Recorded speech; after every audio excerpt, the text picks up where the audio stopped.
Hey there, everyone out there in the Twitterverse, on YouTube, and wherever else it is you may be coming across this particular little video. Welcome to another episode of Fighting the Void, where I, Ginger, tend to interview different guests about any number of different subjects. This week, I know I promised you something about anarcho-capitalism, but today we're going to do something a little different than that. We're going to talk about how the average small town church, which I think Pastor Greg's church is probably a fair representative of, is dealing with the corona apocalypse. Now, Greg and I, we both, full disclosure here, we actually met at Hillsdale College at a talk that Andrew Clavin was giving, both invited by the wonderful Bethany, aka at Not Blindfolded on Twitter, who now works at the Daily Wire, by the way. I know. So, we've got connections. I miss her terribly. I really do. Oh, I know. It's like, dang it, man. But what an opportunity. Well, now I don't know. We're gonna have to Mad Max it across the country to visit LA. Yeah, that's true. That's true. Sorry, I lost my train of thought. Sorry. It's probably the first sign of the COVID. Anyway. Ghetto people, ghetto's humor. So Greg here is the pastor of a small Pentecostal church near Hillsdale, actually, if I remember correctly. And I thought it'd be great to get Greg on to talk about what life is like there right now. We all know lots of places have been shut down, or voluntarily or forcibly, depending on where you are, and it's had to lead to some decisions. Right. So, right. Greg, I leave the floor to you. Okay. Well, I noticed, like, when I live by Hillsdale College, and I drive by it, and it is like a ghost town there. They've canceled the rest of the year, which is really sad. And then I get down over by 99, and it's actually running about similar to what it normally does, maybe a little less traffic at this point, because that's where all the grocery stores are. So a lot of people are going there. Grocery stores, I imagine some hardware stores, that sort of thing. A lot of places where the churches are. It was kind of eerie driving last Sunday. Yeah. No, either like maybe one or two cars or no cars at all in the parking lots. That's crazy. And then I get to my church, and what we're doing at my church is we are live streaming our services. Okay. We have a skeletal praise and worship crew, pastor, and then myself, because I'm now doing the live streaming. I'm behind all the operations there. I pretty much wear a few hats at the church, and now I'm wearing a couple more because of the virus. I'm the youth pastor there, and I'm also the associate pastor. And for every Thursday night, we used to have a youth group gathering, and now we're actually doing that live stream as well. I do that from my home. Okay. My pastor is doing his Wednesday night Bible study from his house, live streaming at home. And I was thinking about this. I was talking this over with my pastor, thinking this is actually a good time for this to happen. Can you imagine if this is happening like in the 90s or in the 80s, where we don't have this technology? Right. It would have been a lot tougher to have everything shut down when you don't have, well, like you say, exactly the technology that we're using right now. Exactly. And so our church has been trying to live stream since the Blog TV days. I don't know if you ever used or seen Blog TV. No. It was a live streaming website that was free, and you jumped on there and you can actually live stream. We've been wanting to do that since then. And that was, I would say, 7 or 8 years ago. Okay. And it's never really took off, never really got off the ground until a couple of years ago, where Facebook started offering live streaming.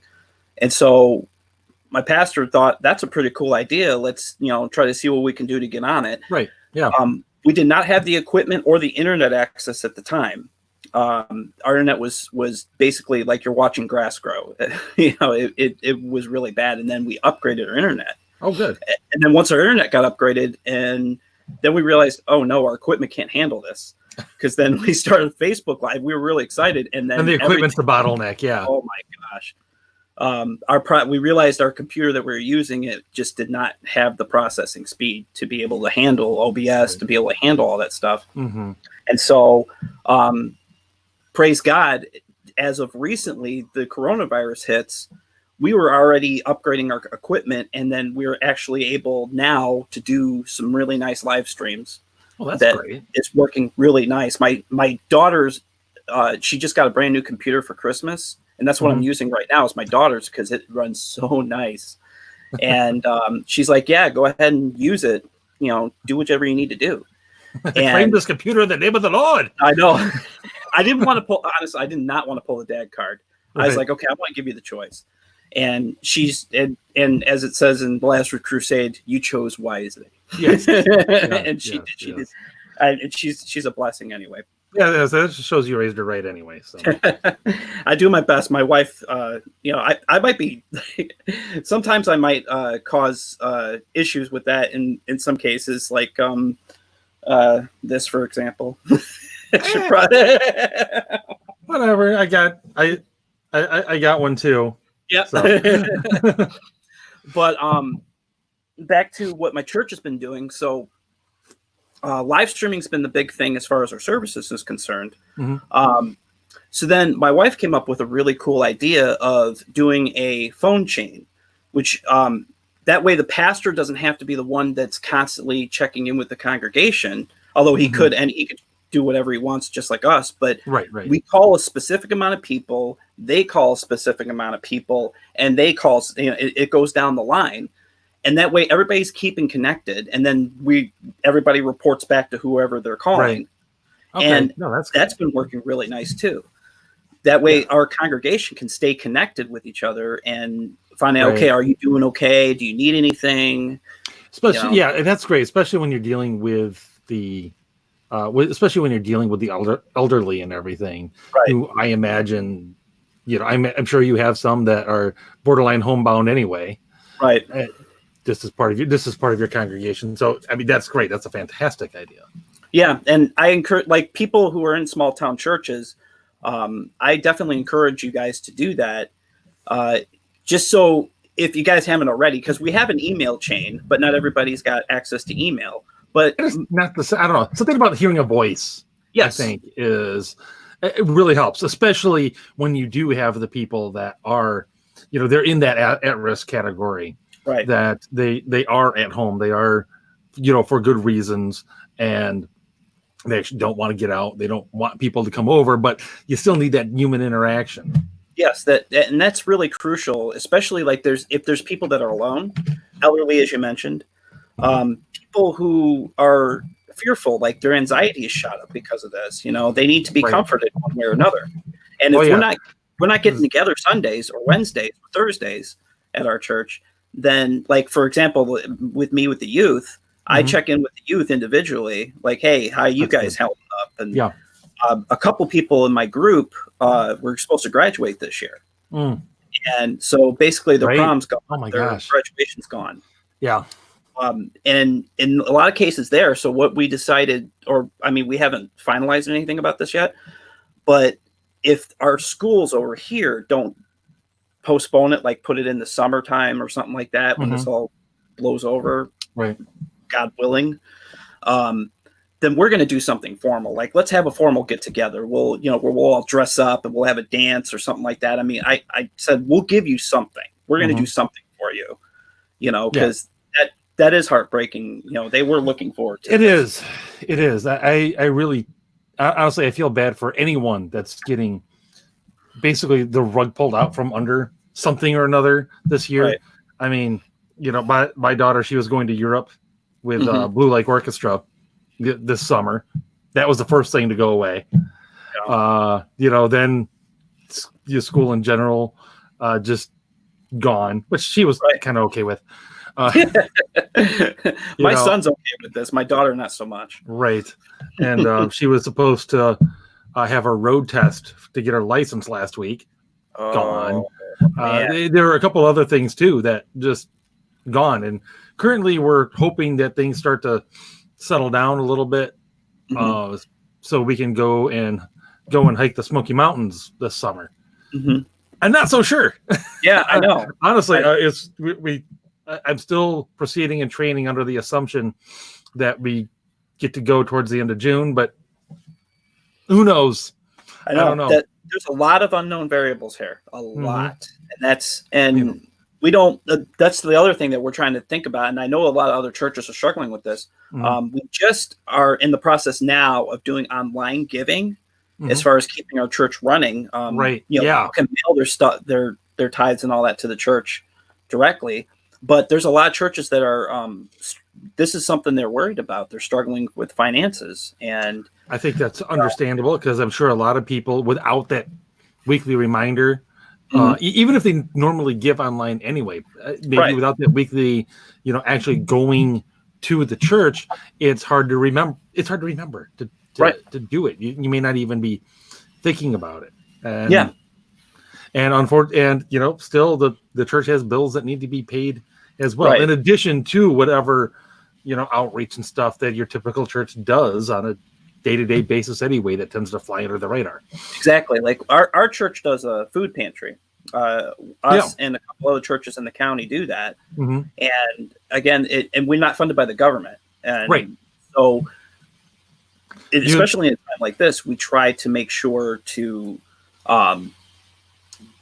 make sure that we are able to supply people who need food, especially around this time. There's going to be a lot more people. People are losing jobs. Right. Yeah, because so many people have lost jobs and everything, and I'm hearing that they're already having problems. I don't know about by you, not so much by me, but like in New York and stuff, food banks and stuff are already running out of food. Right. Exactly. We haven't, so far as far as I know, there hasn't been any issues that's going on right now as far as the food banks. We're still supplying so far. Good. We have to take a lot of measures as precaution, not meeting in the building, doing stuff outside and doing transactions, cleaning everything. Right. There's a lot more procedures that have to be done because of all this. And but like I said, people still need to be fed. Yeah. People need exactly. People need to be comforted, because this is a time for churches to rise up and to be the stronghold people need. There's a lot of frightened people out there now. Yeah, you're absolutely right, and that actually it ties into question I wanted to ask you is, first of all, were you guys aware that that the governor didn't actually specifically shut down churches? Yes, we are. Okay, like I remember hearing that she was asked about that, and she's like, "I can't," essentially, because this weird thing called the Constitution. Yes, I'm actually shocked that a Democrat governor has heard of it. I know, no kidding. But that's beside the point. Neither here nor there. yeah, exactly. It's a whole other thing. So what fed into your guys' decision to essentially follow the guidelines, since they weren't requirements? Well, the thing we're trying to think about is that the one you mentioned, the elderly. This thing seems to be knocking elderly out, especially those with pre-existing conditions. And the thing is, we don't know where everybody's been. We don't know who they've gotten in contact with, and we don't want to endanger the lives of anybody who might be susceptible to this. They might be high risk people. There's quite a few elderly in our church, and our pastor, he's in that category. Right. Now our pastor's wife, she just got off of chemo. She was fighting cancer, and then she beat it, praise God. But she's a high risk now, because now that weakens her immune system. Yeah. Oh yeah. So, I would say clearly. Yes. Yeah. There's just, somebody like me, I just turned 40 a few days ago. I'll be welcome to the club. Yes, the big 4-0. Me and my family will, if we were to get it, we'd probably be fine. But my father-in-law, he's in the high risk category. I don't want to give it to him, you know. And so there's just too many risks that are involved in us meeting together that I don't know if we can prepare for all of it. And plus, there's so many unknowns about it. We don't really want to mess around. No, that's fair. I'll say that's fair. And it's also fair to point out, like, virtually every church has shut down. Right.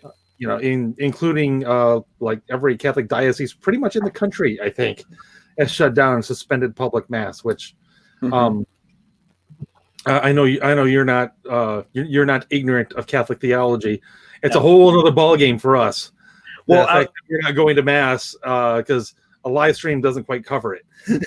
That's what I was actually curious about that. How are a lot of Catholic dioceses working that out? Do they live stream anything? Well, I mean, yes, pretty much everybody is live streaming, you know, masses from wherever. And, you know, for us, it's, in a way, there is a tiny little silver lining here in that it actually cuts away a lot of the extra and gets you just to the simple mass. Right. As opposed to, you know, worrying about the choir and this, that, and the other thing. It actually gets you just to the mass. Yep. And that's a good thing. And as far as that goes, it also, I hope, one of the effects of this is it really reawakens kind of a genuine yearning for the Eucharist again, instead of, as we were saying, taking it for granted. I worry a little bit that it's going to be, well, if I could just live stream it and everything counts just the same, why don't I just do that every weekend? I see there being a strong move in that direction as well, as far as the pew sitters go. That's one of the concerns that we had about. I didn't really have this concern, but this was brought up a few times where if we offered live streaming, what if this causes more people to stay home even after this is all said and done? That's a risk you're going to take. But to be honest with you, it's better if they're watching us online. That's fine. It's better. It's absolutely better to. I think you have to do the live stream and everything right now, because what are you going to do? Let people have nothing? I mean, it's. I think you have to do that. I really do. You know, is there a potential downside to it? You know, down the road? Yes, there is. But I think you still have to do it. And again, briefly, for the Catholic world, it does. It is worth pointing out that masses are still happening. Every priest is required to say the mass once a day, whether other people are there or not. When it comes to the weekly mass, we're there. We're kind of, in a certain sense, and the Latin mass, frankly, conveys us better. In a certain sense, we're along for the ride, you know, which is good. But our presence isn't necessarily required in order for the mass to happen. That said, it's still much better for us to go than it is for us to not go. I agree. So I mean, even for the Protestant service, there's still strength in numbers. For the Catholic, you still need the Eucharist. Exactly. You still need that. You should want that. As far as those that wind up going, if I could just live stream this every week and I don't need to be there. I'm like, well, then you didn't really believe in the Eucharist anyway, so sayonara. I guess. You're gonna with new technology, you're gonna have that risk that people are going to. They'll feel like, well, I won't even have to. It's a natural hazard. It just comes with the territory. But again, you got to give people something. You got to give people a reason, not a reason. You got to give people something. My only concern, actually, in Catholic world is more. There's been a lot of emphasis put on making a spiritual communion, which is not. Which, for those who don't know, this was not invented because of this. Actually, those spiritual communion prayers have existed for a long time, and they're getting emphasized now. My concern, though, is that emphasis is. Getting a little overdone to the extent that people might think that it's the same thing or just as good. I'm like, no. You're muddying waters there. Don't do that. It's not just as good. It's just the best we can do right now. At this point in time, let's be grateful that we have this technology. And I mean, staying connected with each other one way or another is a blessing. And like I said, this is a time to be having this what a time we live in. I mean, I remember like even as a kid, this idea that we can actually video chat I watched Star Trek as a kid, and this is kind of right. like, oh my gosh, we're in Star Trek. Yeah. You know? We are. I love it. And now we're doing online church. We're doing online, like we're live right now on YouTube. You know, to me, even 5, 6, 7 years ago, to me is still like a kind of a crazy idea, you know, in some cases. And now here we are, and you know, this virus hits, we're staying connected one way or another. Yeah. We are going to find a way to do this. And another thing, I'm thinking of this, my wife is the children's director at her church. And so what she did, since obviously now we got to think about the little children as well. The elderly are at risk, but how do we stay connected with them? And so what she's been doing is she writes letters to every one of them. She does a letter encouraging them, does a devotional. That's great. Yeah, it's really good. Basically reminding them, hey, I'm thinking about you and miss you, and to, you know, basically give some encouragement. She's going to do something special for Easter. And that to me is also a really good idea. Keep the children connected as well, you know, because all the teens pretty much have their phones, so I can connect on them real easily. But what do the kids have at this point? You know? Yeah, it is good that we can at least do that. But, you know, again, it's better than nothing. Yes, it is. Now, Jake asks a pretty good question here related to all of this. Is it possible that the longer this goes on, that there'll be fewer and fewer people actually even joining in the live streams? You know, people just kind of losing I get interest, focus. Well, again, that's possible. Have you seen any of that? I mean, it's only been a couple of weeks, but no, we've actually seen a lot of people jump in even more. Well, that's great. Because now some of it's because now the congregation, they can't meet up on Sunday, so they log in, but it's been going up every week for us. Okay, that's fantastic. You know, that we have not lost any viewership as far as that's concerned. Is it possible down the road? It depends. Like, because again, if people are having a hard time, because the internet costs money. So if people are losing jobs and they're losing money, they're going to also possibly lose stuff like, you know, that can be a possibility. They lose internet. They lose, you know, they can't pay their bills and all that stuff. So that to me would not so much losing interest, but losing money to be able to stay online. You know, that's a risk that something else that I have to consider taking in this case, because like, you know, how long are we going to have to take a break from our jobs? Like my job, I work full time as well. And my job gave me the 3 weeks that our governor did the lockdown. They're paying me for it. That's great. You know, which is what I mean, praise God. You know, I'm definitely one of the lucky ones there.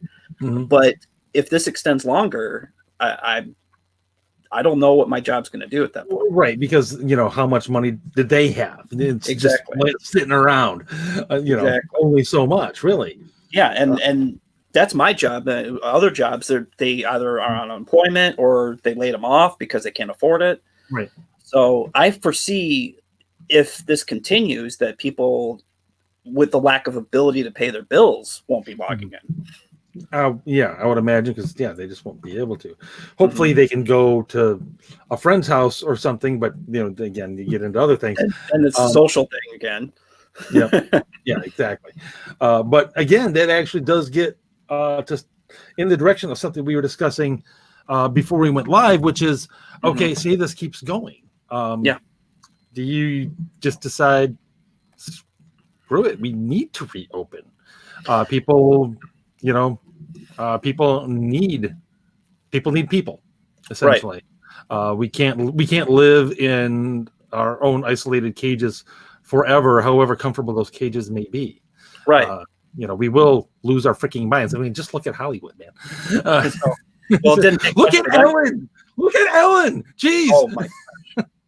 Well, they're already many people in Hollywood already have a screw loose to begin with, so and they still want attention. That's why they're making those silly, videos of what was it? Imagine. Did you probably seen that? I'm like, really? Yes, I know the song that will give us hope is the one that tells us that we're all there is. Yes, yeah. Imagine there's no heaven or hell. I'm like, really? It's like, oh my gosh, really? Really? This was your bright idea. I get the hell part, but heaven, eternal bliss with God hanging. I mean, hello. Right. That's the last thing I know sing. exactly what will give us all hope. You know what? No matter what you die from, no matter what you've done, you're worm food. Yep, that's it. It's easy if you try. Not really. I've never liked that song anyway. Yeah. But I lost my train of thought now because I did actually have a thought. So talking about the, what does happen? This goes on long enough that, you know what? You start to think, okay, we just do need to reopen our doors and allow people back in should they so choose. Oh, yeah. Well, hold on, I get my camera. My camera's being stupid again.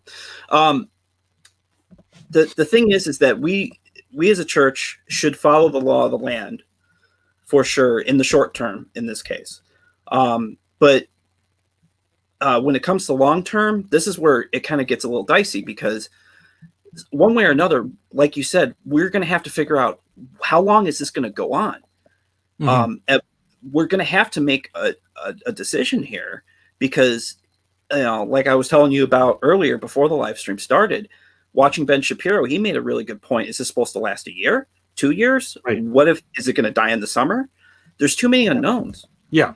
I mean, people talk about, there's a virus on the way. Well, they said that about Ebola too. Guess what? There's still no virus there's a virus. There's still no vaccine for Ebola.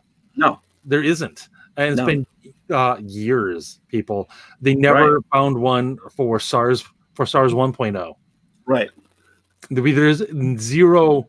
I have zero confidence that they will quickly find one for SARS 2.0 here.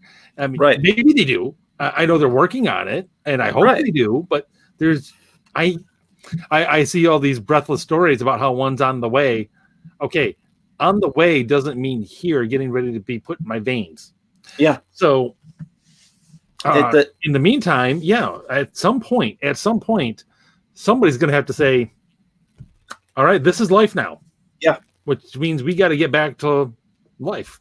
Exactly. Like, some people suggested maybe the high risk people stay home or try to, limit their contact. Right. Because the thing is that you can only shut down the economy for so long, because if we don't have jobs to go back to, then there's going to be bigger problems than this virus. Mm-hmm. Much bigger problems. And, granted, as a church, thinking about it again, this is causing damage to some things at the church.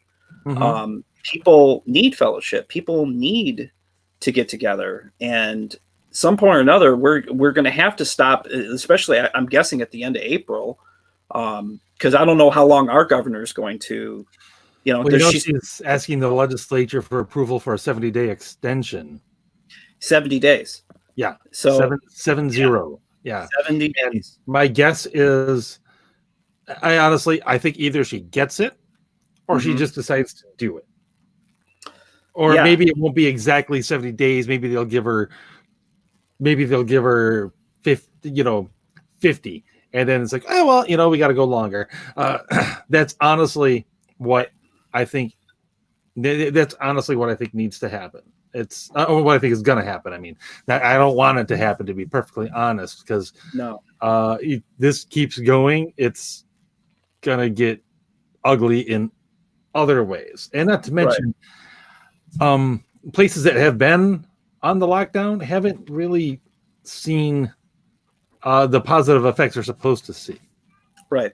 I mean, you can always argue, of course, that it would have been worse if you didn't do it. You can always argue that, which fine, but we do have things to compare to. What you just described with, people that are in the risk categories, they should probably stay the heck home. They probably should be more or less isolated. That's basically the approach or at least part of the approach that South Korea took, that Sweden's been taking, and they've been dealing with this, frankly, better than anyone. Right. Sweden may not be the best option. I don't know what they may not be the best comparison. I don't know how much their people travel, how many people come in and out of there. Right. I don't know. But South Korea is a pretty wealthy country. There's a lot of tech that's centered there. I guarantee you there's a lot of travel. There's a lot of in and out in South Korea. And they're literally on China's doorstep. Yeah. So far away from Wuhan, I'm sure, but that's not the point. The point is, I am sure there is back and forth there. So they've had pretty good success, at least thus far. There's signs of a resurgence going on, which is not good. But that's the point is, at the very least, the results aren't worse. Right. If you just if you shut down a few things here and there, but mostly go about life normally. We're gonna have to, otherwise we're gonna see a recession like you wouldn't believe. Oh, it's gonna be. It's gonna be absolutely utterly awful. I actually wonder if it's actually wonder if it's already too late, but that's perhaps another thing. So, have you guys talked about that though? About, is there a point where you're just like, screw it, there's a bottle of hand sanitizer, if you're sick, stay the heck home, don't crowd the pews, no one's going to look askance at you if you're not in the front row, I'm honestly, we haven't. It's not been on the table as of yet because we were trying to. Things have been changing day by day here. Yeah. Pretty much in the country, regardless, it's like there's always new cases popping up, which we knew that was going to happen anyway. Right. The more you're testing, the more cases are going to pop up. But honestly, I haven't discussed it fully with my senior pastor yet, as of what we're going to do after Easter, when this whole thing technically is supposed to be lifted. But we don't know, because again, the governor could extend it. If she extends it, then that's when. Well, I think it's definitely going to go till the 30th. Right. I think it's going through the month because some of her statements, she's directly tied it. Well, she is implicitly, I should say, tied it to the federal guidelines. Right. Because when she just gave the put out the statement about the school staying closed for the rest of the year, it was so long as the restrictions remain in place. Right. It was some people I was talking to thought that was a wishy-washy, like maybe they'll stay canceled or not. I'm like, no. That's not why she said that. There's nothing wishy-washy about this. What she said that for was, in case people are mad at her, she'll point to Trump and the federal guidelines, say that's what you should be mad at. Well, is there. Well, here's a theory I have about that, because I've noticed she seems to keep pointing her finger at the federal government. Oh, yes. And then I read an article that she might be in line to be the next VP for Biden. A lot of speculation about that, yeah. So my guess is, if that is the case, then she's going to be possibly running against Trump, as we get closer to November. So, because I'm thinking, why do you keep pointing your finger at the federal government? That's why. It doesn't. Then it's a politics thing, and you're like, okay, well now, if you elect Biden and me, then, we'll be able to solve these problems much better than Trump. I mean, I foresee that happening if that is the case. Yep. And she's going to do whatever she has to do to make sure that Michigan has a better corona outcome. Yep. Or she's going to do whatever she has to do to make sure that Trump gets blamed. Exactly. For a bad corona outcome. That's just it. I hate that so much, Greg. Yes. So much. Yes. But it is funny how, there was a bit of ambivalence about whether or not there was going to be a statewide lockdown, stay at home kind of thing, whatever. That sort of thing was going on. And she was like, well, we're waiting on direction from the federal government. And really? Yeah. I'm like, whether I agree with that thing or not is irrelevant. It's like, really? So you, the proud feminist, strong, independent woman who's risen to the point of being governor of the land, you need an old rich white man to tell you what to do. Oh yeah, really? Not just any old rich man. The irony. Not just any old rich man. Orange man. Man. Exactly. You know, that's why it's okay, because he's orange, not white. That's how it is. It's when I start, because the thing is, okay, I was listening to her like even before she locked everything down, making announcements and all that stuff, giving us updates about the coronavirus. I'm like, okay, you know, I didn't vote for her. I don't support her, but she is the governor. So it's like, okay, well, we're going to need to band together here. And for the most part, agreeing with her when she talks about it. And then she just starts shooting towards the federal government. And I'm like, that's when a lot of people, even my wife, just like, off. Okay, yeah. We've heard enough. You know, and it's just been nonstop ever since. She just keeps jabbing at the federal government. And then I saw the article about her possibly being the VP for Biden. I'm like, that makes sense now. Yeah, it's like, other than trying to draw attention from her. Yes, I see. You know? So we went political. Getting back a little bit to the whole idea of, you know, what do we do if this just keeps going on forever? You know, as Jake pointed out, and something that I've thought about as well, church services kept going on during the Black Death, when like a third of Europe died. I'm glad you brought that up. I actually had a thought about that. Yeah. Because there's some people that, churches, there's been churches around here and then other churches I know of that have been divided about this issue, saying we shouldn't shut down.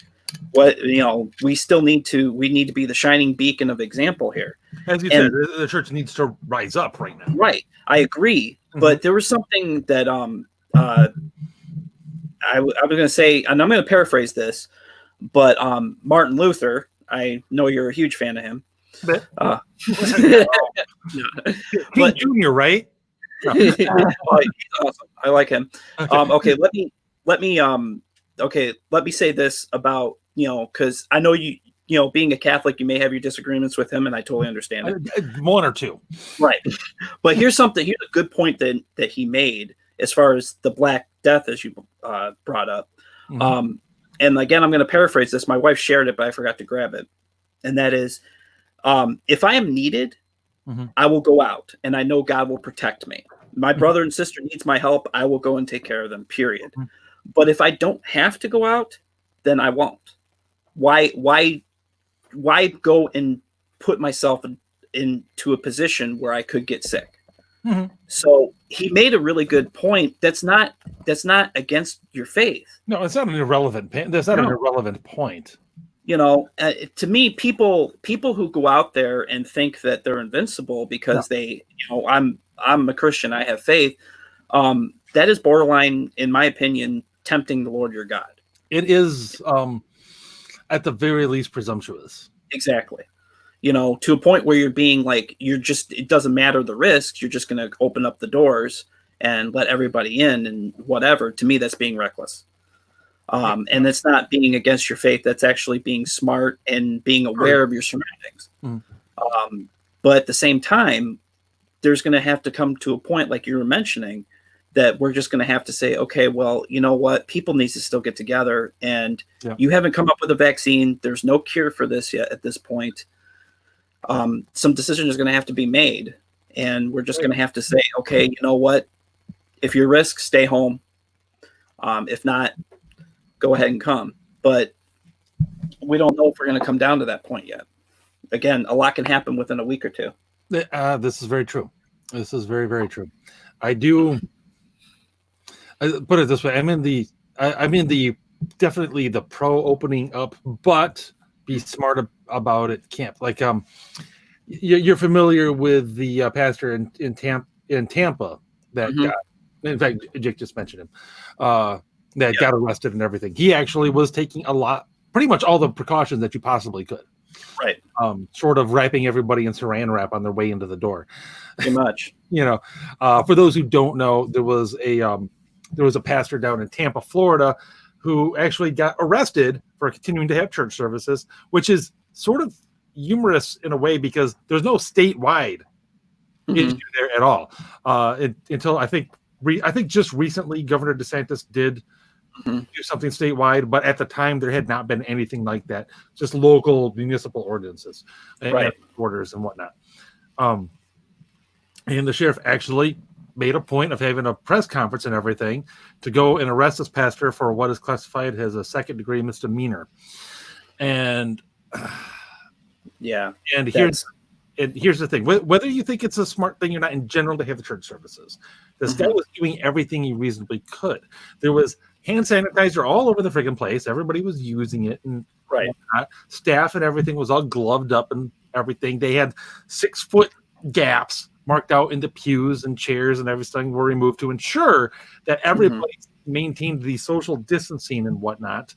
And sure, given all of that, I'm sure they, if there's any handshaking part of the service or whatnot, as there typically is, I'm sure they said, yeah, don't do that.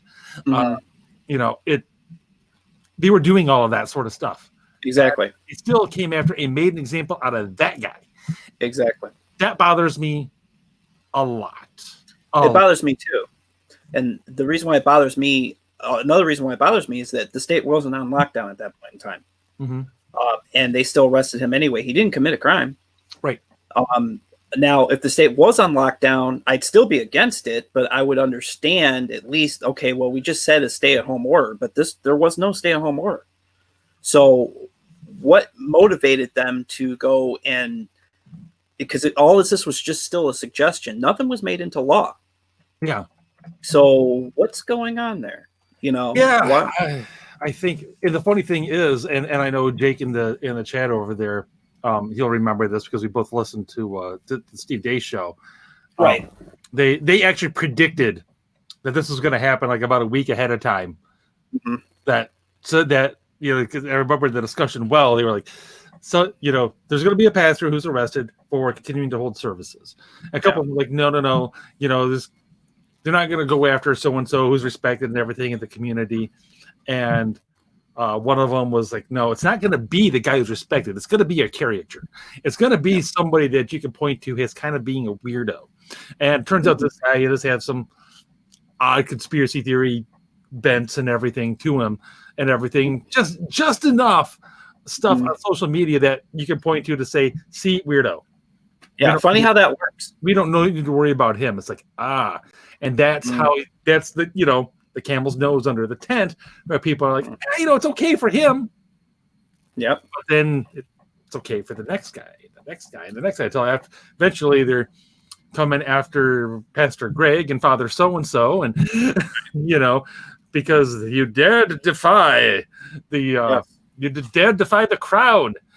See, this is the issue that, and we saw it in social media, even for people who are conservatives or speak. I mean, you saw it with Alex Jones, you saw it with Milo Yiannopoulos, other different people. Now, I'm going to make a disclaimer here. I do not agree with all of them. Okay. Right. No. I understand the point you're making. Yes. Yes. But the thing is that it started with the people that were the kind of crazy, and then it just started trickling down the line as far as them getting banned from social media and all that. Yep. I foresee something like this possibly happening with churches. Okay, this guy is a kind of a weirdo pastor, so we could go after him, but then those are going to start going after, okay, well, now let's go after less weirdo, and see how much we can get away with if no one starts rising up and saying, okay, enough's enough. Well, and I think right there, Greg, is exactly, if no one starts rising up, I think that's, and people can see how much they can get away with. Exactly. Going on all over the place right now. I think there are all kinds of places across this country, and frankly, the planet right now, where you've got people who really like the power of their authority. I'm not saying this is a global conspiracy. I think there are lots of people, though, who have their agendas and see this, as Gavin Newsom over in California just said, and others have said as well. This is a perfect opportunity to reshape things in our own image. And I think there are people doing that all over the place, from heads of state to governors to people to people on the school board. Exactly. I guarantee you this is happening right now. And That's it's going to be a huge thing that keeps this thing going, whether it should keep going or not. Exactly. I guarantee you, people are going to be arguing for the institute further control things. Like I think we were talking about before. I don't know if we mentioned it during the show or before we went live, but you mentioned about do people not want to even gather into groups at all anymore when this nonsense is done? I was thinking about and I was talking to my sister about this. This is pretty much like a 9/11. Nothing was the same after 9/11. Yeah, this is bigger. This is way bigger than 9/11. Yeah. So that's the thing. Yes, it's bigger. This is the other issue. This is bigger, and our culture, our society is never going to be the same from this. Even let's say Corona gets cured, and we have vaccines or whatever. The impact it had on our society is it's irreversible. Yeah. Like now people will be looking over both shoulders. Are people going to now hopefully maybe people will wash their hands more. I think that's a good thing. Right. But on the negative side of this, people keeping their distance, people not socializing as much, that more people becoming introvert. That's a bad thing. And I honestly I remember seeing in recent years a lot of articles about the fact that we have less and less actual face-to-face human interaction these days, right? As compared, thanks to the a rise of the smartphone, essentially, and social media. We don't spend that time together as much anymore, and it is leading to lots of problems. Like people just don't know how to interact face-to-face, for one. Yeah. And dating and marriage and everything has changed dramatically, not for the better because of this. And I say that as someone who met his wife online. It is overall, as far as that sort of thing goes, been a fairly significant detriment. And people are meant to, have a handshake, to hug, to at least just hang out next to each other, share a beer, and laugh at a stupid movie, all in the same room together. And the more people you can get who are all going to have a good time and laugh together in the same room and do it, the better, as a rule. So this whole thing is exacerbating everything that was already going on, as far as that goes. At the same time, that all the technology, like we said, that I just got done trashing, has given us a coping mechanism to deal with the social isolation and everything. Yeah. So it's weird. It's not a clear cut. There's not a clear cut thing here. No, and the thing is, it's about balance. We have this right now as a great useful tool to be able to interact, to be able to do the services, to be able to talk like what we're doing now. But at the same time, you don't want to go into the other ditch. You don't want to just say, well, I have this now, and I'm afraid I'm going to catch something. You're going to have more hypochondriacs out there now. Oh yeah. Oh my God. And even me, like I was telling my youth group a couple days ago during our live stream, I kind of opened up a little bit and said, look, I had some nightmares about this. I've gotten worried about this, and I put my faith in God. I trust in God, but I'm still a human being, right? And I still have my struggles. I have a wife and 3 kids. I have a job. I'm in the same boat as a lot of other people are. And I get worried, and but I wake up. I'm like, okay, you know what? God is in control. I believe the Bible more than I believe the news. And so if that's the case, then all right, I'll be okay. And I have my hope. But think about people who don't, people who are not going to church, people who don't know God, don't have something to stand on. And eventually they're just they're not going to have any hope at all. And I don't know, I haven't seen the statistics, but I don't know if suicides have risen because of this. I don't know if they have yet. If they haven't yet, you can pretty much bet that they will. Yeah, eventually, like if this continues, this has the risk of doing that. If this keeps going the way it is, especially freaking globally, right? And especially when you've got these people, all they have to do is sit in their house and look at the freaking news and surf the internet and see what's going on. Yeah. Like, Yeah, there's going to be a lot of depressed people out there who Exactly. don't see any hope, who don't see a way out. And Yeah. especially if, let's say the worst case scenario happens here. This thing Hmm. really is not just as bad, but worse than what they say. Right. And which frankly, I have a sneaking suspicion. There's part of me that's wondering if it is worse because there's the governments because the way governments are reacting, Right. it seems excessive It given the it percentages does. of everything that we see. So either it is a control thing or they know something we don't. Either anyway, um, if it winds up being as bad or worse than what they say, and it's not going to end, the summer doesn't kill it. Hmm. Uh then they're gonna be then those people will, frankly, what hope will they have? Exactly. And And this concerns me. it concerns me too, but I believe that the church has thrived Mhm. under adversity on many Yeah, occasions. We don't pray for it. We don't want it. right. But the truth of the matter is that, you look at St. Paul, for example, Mhm. um, and how like within like a short amount of time, the whole Roman world was turned upside down for Christ. Yes. Yeah. And so now, and they faced many, governments were vicious. Mhm. It was ancient times. And so it was a kill or be killed society in many cases. The Romans were trying to bring civilization, but it still wasn't very civilized Right. the way we see it today in the Not by our 21st. standards. Yeah. Yeah, not by our standards at all. But on the plus side of this, if things were to turn south, even worse than they are, Mhm. the church will still be there and the church will still thrive. It will be a struggle. We're on if we have to meet underground, if Mhm. we have to meet, whether the governor wants us to or not, you know, we we need to bring the hope and the light of Jesus Christ to this planet, Mhm. to our communities. We start with our communities. We start with Yep. our neighbors, and let them know, okay, there's more to life than this planet. There's more to life than this society. And a virus is still a name that's under Jesus. He is the Yep. name above all names. Yep. And and you know what? We can't let fear stop us. And even Jesus said in John 16:33, in this world you will have trouble, but take heart, I have overcome the world. And I want to stand on the Bible more than I ever want to stand on world outcomes, world events, viruses. It doesn't matter, you know.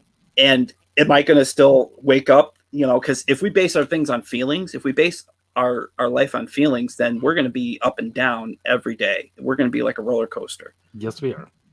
And that's it's a struggle that every human being has, no matter how strong they are in their faith. But I pick up the Bible, and Jesus said that I am the way, the truth, and the life. And he said that, let not your heart be troubled. John 14:1. That's one of my favorite verses, because my heart gets troubled all the time. I I wear my heart on my sleeve. Right. And, Right. and he said it twice. He said it further down John chapter 14. He said it again. Let not your heart be troubled. Don't let it be afraid. Because he knew he'd need to. Well, This one bears repeating.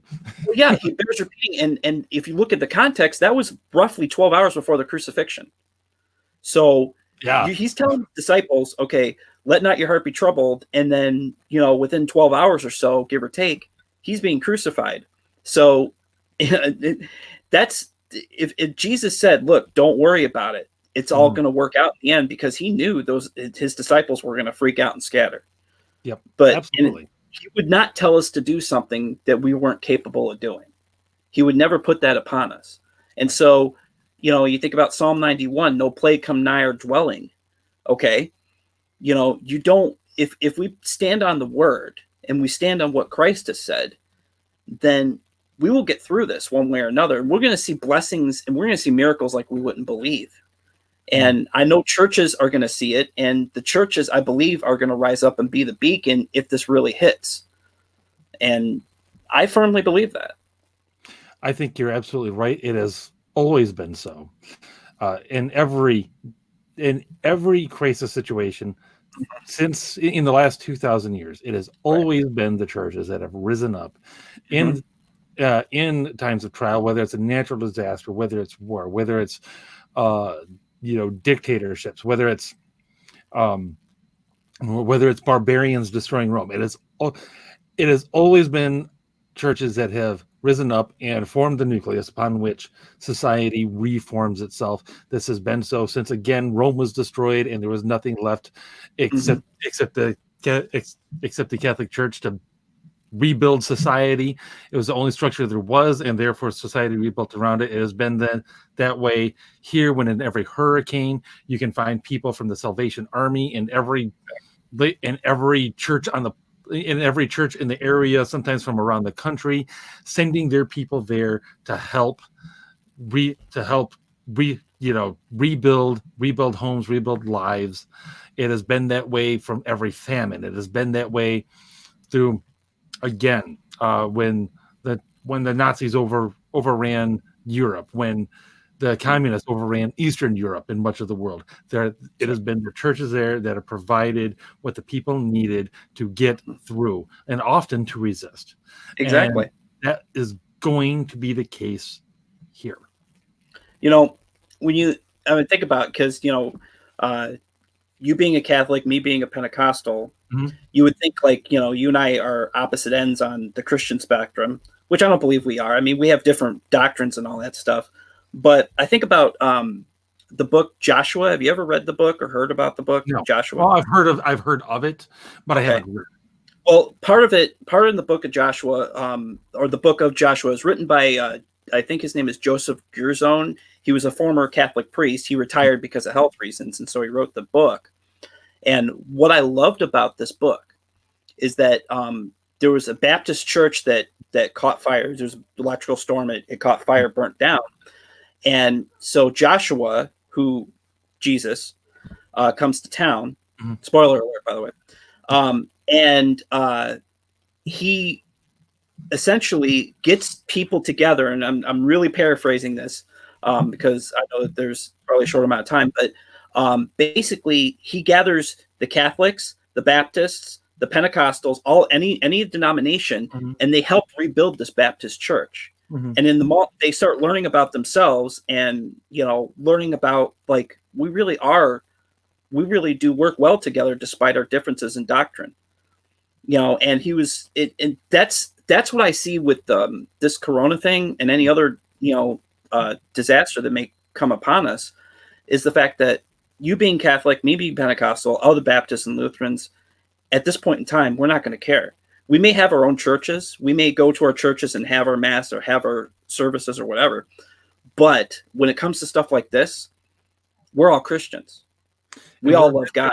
And we're definitely going to have to work together and kind of have each other's backs, no matter what it is that comes down the road with us. Exactly.